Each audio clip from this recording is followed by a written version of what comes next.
The Daily Derech. We are walking the path of holiness. Hello, everybody. This is Rabbi Marcus Rubenstein. Welcome to the Daily Derech, a special project of exploring Judaism, the United Synagogue of Conservative Judaism, the Rabbinical Assembly, and Temple of Aaron. Today is the 5th day after Shabbat Kodesh, the 30th of Av, Rosh Chodesh Elul, 5786, corresponding in the secular calendar to Thursday, August 13th, 2026. We will read Parashat Shoftim this coming Shabbat. Let's begin. Parashah. Let's turn to the 5th Aliyah in Parashat Shoftim. We'll be learning today the verses Deuteronomy chapter 17, verses 14 through 17. And the verses go like this. If, after you have entered the land that the eternal your God has assigned you and taken possession of it and settled in it, you decide, I will set a king over me, as do all the nations about me. You shall be free to set a king over yourself, one chosen by the eternal your God.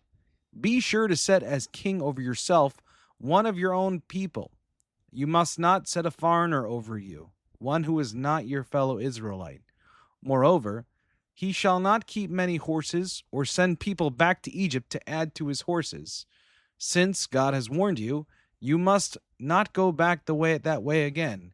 And he shall not have many wives, lest his heart go astray, nor shall he amass silver and gold to excess. So this commandment, this idea here, these verses are about the incident of when you take and inherit the land, that you make over yourself a king, and that there are rules to sort of how you do this, right? One, it needs to be chosen by God, right? And it needs to be not a foreigner. It needs to be one from among you. It needs to be a person who doesn't obtain many horses, right? And send people back to Egypt. Egypt was a central place and where horses came from. And because we know that we are commanded not to go back to Egypt again, for we were slaves there. He shouldn't amass so many wives, and nor should he have too much riches. Of course, all these rules were broken by the kings of Israel, which is why, well, the kingship didn't go extraordinarily well in the history of Jewish life. But this first verse, verse 14, is a really interesting verse because it's funny. If you read the translation, it seems very much, if you decide to have a king, then this is what you're going to do, right? So it's like a choice. You don't have to have a king, but if you do decide to have a king, this is what you're going to do. And it makes sense why you translate this way, because if you listen to the story of when the first king of Israel's chosen in the first book of Samuel, you see that Samuel is sort of against it. God is not happy about it and sort of relents in the end of choosing Shaul. But actually in the verse, you don't necessarily need to translate that way. The Hebrew is ki tavo el aretz asher Hashem Elokecha noten lach. You can easily translate that ki not as if, but when. When you come to the land that God, the Lord, gives to you and you inherit it, and you say, I will make over myself a king, just like all the nations about me.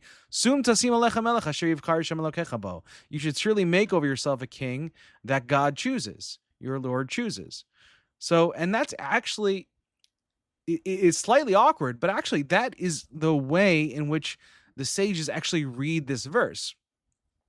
According to the Rambam, according to Nachmanides, in his comment, he says, Al dat Rabotenu, and on the opinion of our sages, based on Sifrei and Masechet Sanhedrin, daf 20, Kamo ve'amor siman lai melech v'hi mitzvat aseh, right? That actually making yourself, making a king over yourself upon entry into the land is actually considered a mitzvah. As he says, this is a positive command, for he's obligated us to say so after conquering and settling the land. And it's not just like, it's funny, the mitzvah itself is not making a king. he's reading the sages and Ramban here read the mitzvah, the verse very carefully and say, no, it is specifically saying that you want to have a king over yourself. And Ramban goes so far to say the expression is similar to, and thou shalt make a parapet for thy roof, which is also a matter of obligation and not one of choice, and other verses besides these, right? Again, trying to show, right, in this language, even though it says ki tavo, when you come, and you can translate it as if, right, you wouldn't translate the same way in terms of a parapet around a roof. If you have a roof, you need a parapet, right? I guess you don't have a commandment to make a roof necessarily, but regardless, I think what was stunning, though, is in the end, he mentioned, and thou shalt say, because it is commanded that the people come before the priest of the tribe of Levi and to the judge and say to them, it is our wish that we set a king over us. Like, there's actually the detail of the commandment is that actually the people themselves come before the judges or the Levites or whoever is the leader of the time and say, we want a king over us. That this is not something where where people can just come and say, forget about the leaders that exist at the time. I'm going to make a leader and they'll see what happens. But no, there actually needs to be communication, right? You need to actually say these words to whoever was the leadership at the time. And then it seems that like something can happen. But I think what's going on here is like the community as a whole has to communicate and work together of what their needs are. And I think that's really important, even if it's not an ideal need to have a king necessarily. And the way it's communicated, at least, needs to be commanded and needs to be communicated publicly and in community. And I think that makes a lot of sense here and actually is quite empowering. Although there's still the question here of whether having a king is actually a mitzvah or not, certainly needs more exploration. Halacha. Let's learn the Mishnah Torah on prayer. We'll continue with this area. We're going to learn chapter 5 today. We'll actually learn Halacha 4 and Halacha 5 hopefully today. At least that's the plan. Let's see what happens. Okay, so the next item that the Rambam wants to talk about, which are remember the general topic in which we have been talking about, are things that are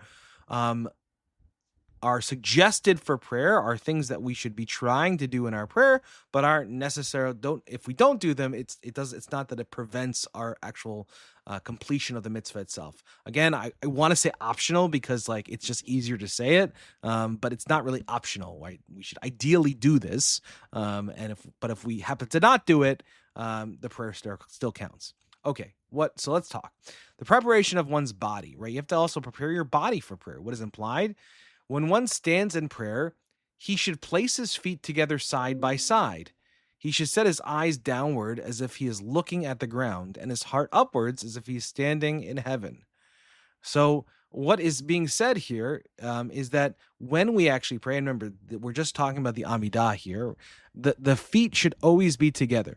They should not be separate at all, and this is to actually copy how the angels supposedly seem, that in sort of Jewish mythology, angels actually have 1 foot, or as are understood or conceived of as having 1 foot. So they don't walk like normal people do, they fly. And so too, we need to act like angels in the same way by having our feet together. Rambam then says we should have our eyes downwards. He's imagining someone not necessarily looking at a siddur, so you just kind of have to understand that while saying this. So he has his eyes downwards as if looking at the ground, and his heart upward as if standing in heaven. Right, so on one hand you're looking down, right, very humbly, but your heart is very elevated up in the sky, right, upwards, right, up to Hashem. Not that Hashem is in the sky necessarily, but again, all of this is to help imagine ourselves and create the perception of standing in front of God at this place. I love this idea, although I've never actually seen someone do this. His hand should be resting on his heart, with the right hand clasped over the left hand. He should stand like a servant before his master in fear, awe, and dread, and he should not rest his hand on his hips, right? Because that's egotistical, or have your hands on your hips. So the idea here is that, again, this is just a sort of humble way of standing, of being in the world. And again, the more you alter your body, to comport yourself in the right sort of perspective towards Hashem, the greater chance that you're actually going to be able to have the right relationship with Hashem at that moment, actually carve that out in your life. Let's keep going. See if we can get to the next one. Proper clothing. What is implied? One should adjust his clothing and make himself neat and presentable before praying, as implied by Psalms 29:2. They bow to God in resplendent holiness. So you should make yourself neat and presentable. You don't need to wear a certain style of clothing, but you just need to make yourself neat and presentable in whatever society you happen to be living in at the time, and whatever your context is, you should do that. One should not pray wearing only his undershirt, bareheaded, or barefoot, if it is the custom of the people of that place to stand before their most respected people with shoes, right? So again, it might be that in the place where you are, right? Yes, maybe in certain countries it is the custom to stand without shoes. And in that case, then you should stand without shoes before Hashem. But if your custom is in your place to wear shoes when you're standing in front of the king or a sovereign or someone extremely respected, so too you should do the same. And of course, this is true in American society. We shouldn't be praying with our undershirt on, even though necessarily our private parts are covered at that moment. This is not something we should do. It's not a way of respecting Hashem at that point. And again, it changes the way in which we see God at that moment, which we do not want to do. In all places, one should not hold tefillin in his hand or a sefer Torah in his arms during the Amidah, since he will worry about them. Okay, I think this is an important halacha because it's not just tefillin and sefer Torah. It's really anything you worry about. This is really hard when having kids, right? We should not ideally be davening while holding a child in our hands, right? Obviously, we're worried about the child. We should be worried about the child when it's in our hands. We should be thinking about the child, and so ideally, the child should be put down during prayer. But I remember that this whole entire section is things that are not absolutely required, but are ideals. Certainly, one should not hold utensils or money in his hand. However, he may pray while holding his lulav on Sukkot, since it is the commandment of the day, right? Holding a lulav and praying at the same time. It's a good thing, and that's considered acceptable. So these are just some of the clothing requirements that suggestions that are made by the Rambam. I think they are inspiring, which is why I'm teaching you today. Some of them we still hold by today, and people really take them seriously, like putting our feet together during prayer. And some of them, not so much, but still very inspiring, very interesting material. Agadah. We'll now learn an Agadah or a Midrash from a book of Midrash I've never heard of. It's called Midrash Tamora. It's an extremely late Midrash. So many of the sort of regular Midrash categories that we know a lot about, for example, Midrash Rabbah or Sifrei, Toward Kohanim, all these sort of Midrash Tanchuma, even maybe you could say, are more famous Midrashim. But there are tons of different Midrashim, and some that are extremely late, including these extremely short Midrashim, like Midrash Tamora. Most scholars think now Midrash Tamora actually comes from the 13th century, which is really late. Like we actually see Ibn Ezra's commentary and some of his ideas actually appear in the Midrash itself.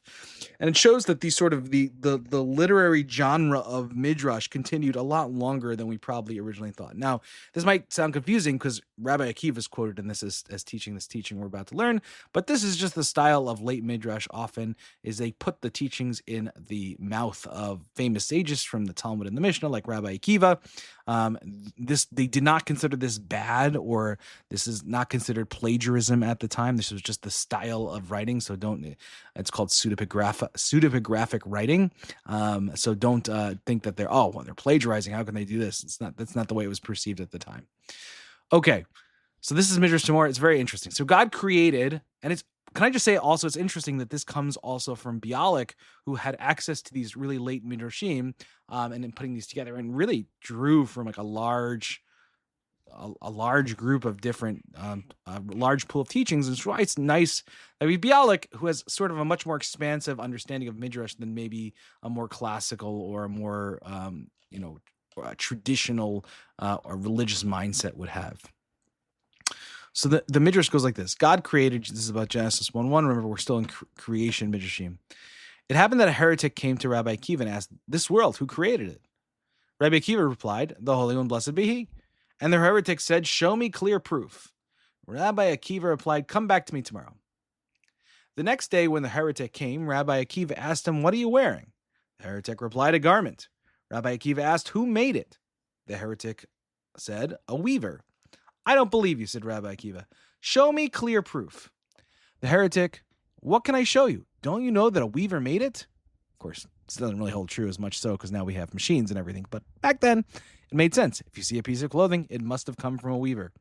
Rabbi Akiva then asked, and how then you do not know what the Holy One made? And do you not know that the Holy One made this world? After the heretic departed, Rabbi Akiva's disciples asked him, well, what is the clear proof? He replied, my children, even as a house proclaims its builder, a garment its weaver, or a door its carpenter, so does the world proclaim the Holy One, blessed be he that he created it. So this is the idea here that, I think everybody would love to have a proof of God, and we can really prove once and for all that God exists and creates the world, and we can prove it to everybody. But that's sort of not the way it works. Why?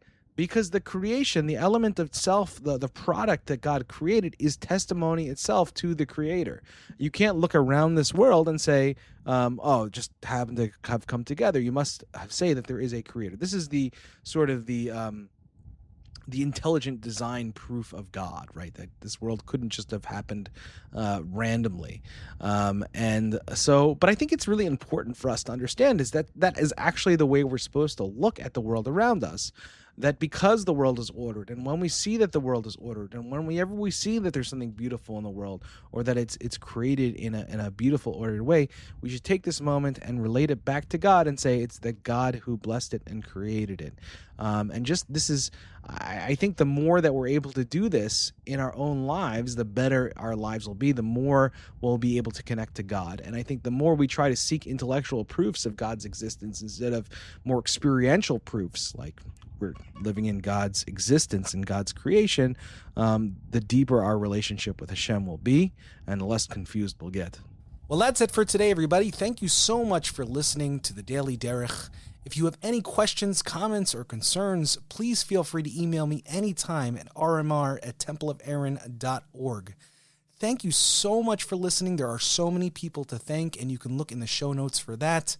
And also, if you want to know and see any of these texts in the original, we actually have that too. You can actually find that in our episode description. So look in each of the episode descriptions and you'll find that information right there. Thank you very much. Have a great day, everybody.